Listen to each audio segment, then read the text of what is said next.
朋友们，大家好啊！今天我想给大家讲一讲最近发生在我身边的一个故事啊。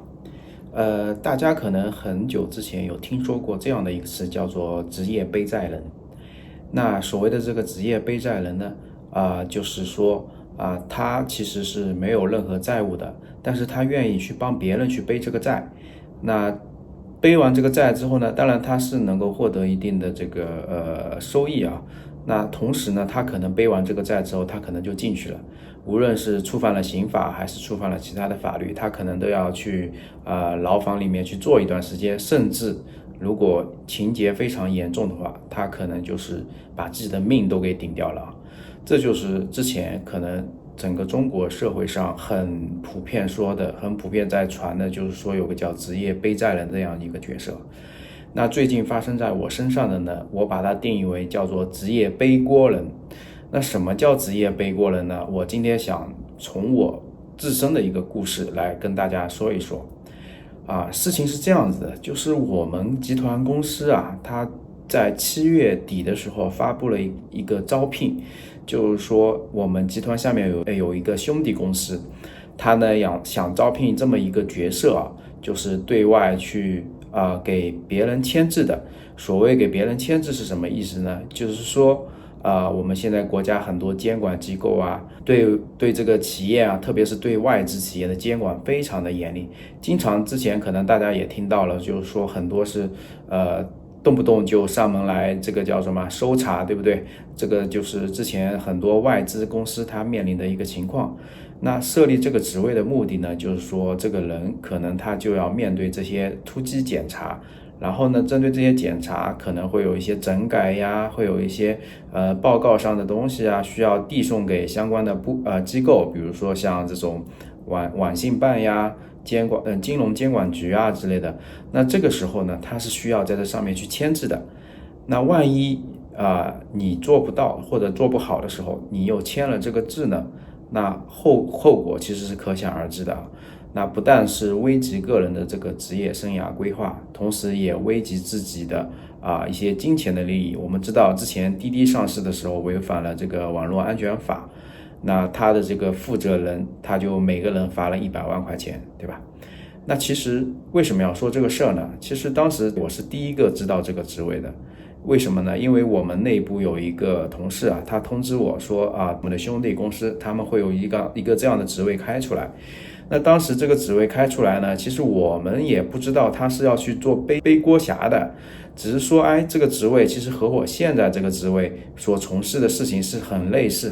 的，几乎是一模一样，只不过是业务形态不太一样。那这个时候我就在想，那我去试一试嘛，也挺好的嘛。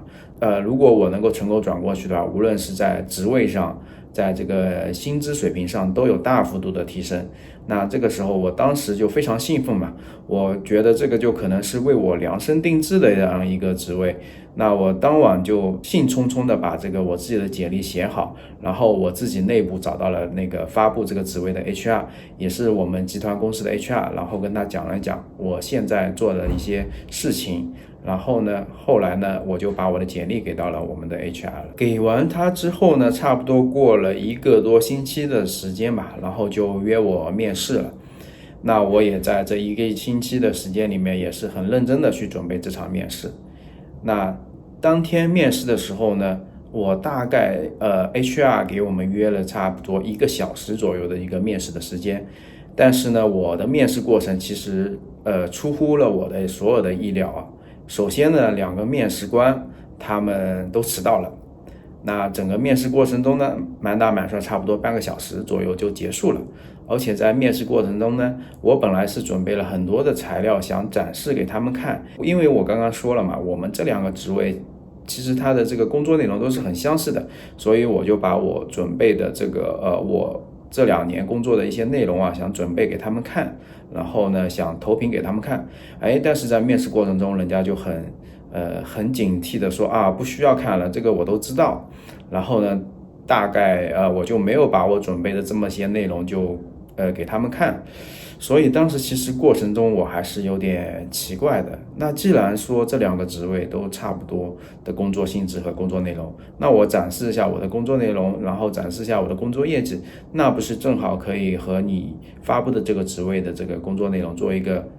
匹配嘛？那如果你面试官觉得我匹配得上的话，那是不是一件很好的一件事情？那就能够很顺利的去应聘下这个职位了。但是当时面试的时候，人家就没有让我去展示，而且在整个面试过程中，面试官就问了我两个非常宏观性的一个问题，草草的，其实整个面试就结束了，差不多我算了一下，可能30多分钟，35分钟左右吧，就结束了。这个可能是非常出乎我的意料的。然后面试下来呢，我也觉得，这个面试好像搞得我一头雾水，他们到底想要什么样的人呢？看他的一个职位的这个介绍上，跟我现在从事的这个工作非常像，但是在整个面试过程当中，又感觉好像相去甚远。当时我也是很不解。那面试完之后呢，我就跟 HR 说我面试完了，然后大致的时间是30多分钟，没有1个小时，然后很快差不多就结束了。那 HR 的话，当时就让我说那你再等一等吧，那到等他们给我结果。后来呢，我是周3面试的，然后周5的时候呢 ，HR 主动发我信息问我，你觉得面的怎么样啊？我就大概跟他又说了一下，然后我问他你是不是有拿到了那个面试的结果啊？他连忙说没有，我只是了解一下。我在想那了解一下，我就说了一些我面试的一些感受吧。然后后来呢，过了1周没有消息，过了第2周。那个周5的时候，我又给 HR 发消息说，这个面完差不多都快3周左右的时间了，有没有消息啊？ HR 说还没有拿到消息，那我再等一等。好吧，那我就再等一等。那等到今天呢，差不多已经要1个月左右的时间了，仍然没有 HR 没有给我任何消息。后来呢，我就通过我自己的一些人脉关系主要是公司里面的一些人脉关系，去侧面的去了解了一下。然后那个人就跟我说其实呢，这个大致的人选都已经定下来了。那他们现在在合计的是什么呢？就是把什么样的职位给到这个人选比如说像那种首席安全官呀、首席数据官呀之类的，这些需要让他去在一些很多文档上去签字，这些文档同时也是需要提交给这个国家的相关监管机构的这些文档上让他去签字，把这些头衔都给到他，全让他去签字。然后呢，所有的锅都是让他去背。如果出现了任何监管上的一些问题那既然这个候选人他签字了，那所有的问题可能就是这个候选人的问题了，因为他留了他的名字在上面嘛。这个就是我所了解的这个叫所谓的这个职业背锅人的这样的一个故事就发生在我身边的非常近的。其实在整个面试过程中非常奇怪的一点就是说，如果在一个集团公司大家都做内部的这个职位交换的话，其实我之前也有遇到过。那其实面试其实很多时候是走一个形式而已，并不像现在一次拖了这么久，拖了1个月还没有结果给到我当时其实我在过程当中我心里也是非常低谷的。那我觉得就是当时整个过程在这个等待的这个过程当中，我是觉得我可能越等到后面我的希望是越来越小的，我心里自己也明白。只不过呢，在我没有通过我的内部人脉关系去问一些事情的时候呢，我还是有一些期待的对这个职位但是当我昨天问完之后呢，我觉得我突然明白了这个事情。我是觉得这个到底是福还是祸呢？他们没有选择我，对吧？了解完这个整一个过程了之后我想跟大家谈一谈的就是说，以前我们进入职场，就是说我们对这个职业生涯是很有期待的。比如说1年做到什么职位，3年做到什么职位，5年能够做到什么职位，7年、8年、10年能做到一个什么职位。那特别是在外企工作的话，这个晋升路线还是相对来说是比较明确的。但现在呢，我是觉得我现在随着中国整个经济的下滑，以及外部周边环境的一些乱七八糟的事情都非常多，对吧？这个大家可能都是有目共睹的。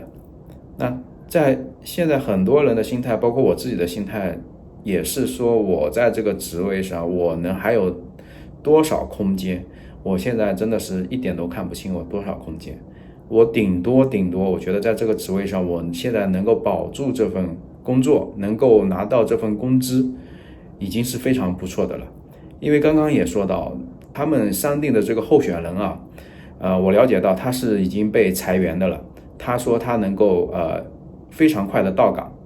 那后来我也从侧面再了解到，这个岗位的工资其实是被打压的非常厉害的。因为你的候选人你是不是在职的，你是被裁员的，所以你如果有房贷、有小孩、有家庭要养的话，你肯定是立马要去工作的，而不是说像我这样目前还在职的情况下能够去看，然后还有一定的这个薪资的这个谈判的一个空间。但是这位候选人他其实是必须要马上入职的，如果他面对这么多的压力的话，那我们公司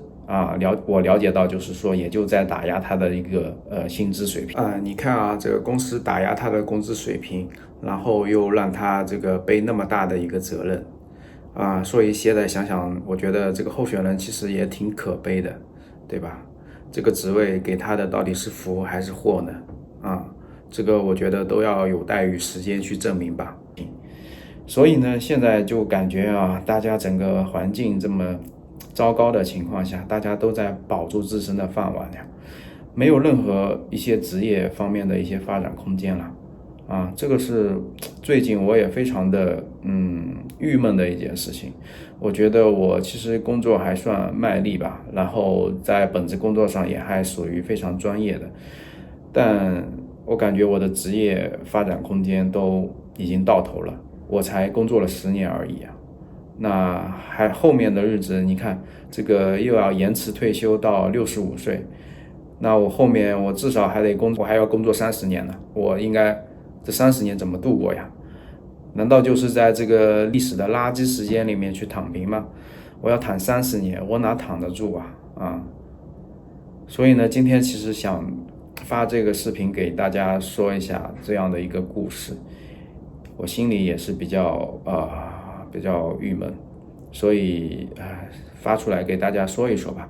如果你在这个职场上也碰到相关的一些问题，或者有相关方面的故事我也非常欢迎你能够联系我，然后我们可以连线聊一聊这些情况。那在这种环境下，我觉得彼此之间的一个心理慰藉非常重要，通过聊天可以找到相互的依靠，好吧？那今天的视频就给大家录到这里，谢谢大家。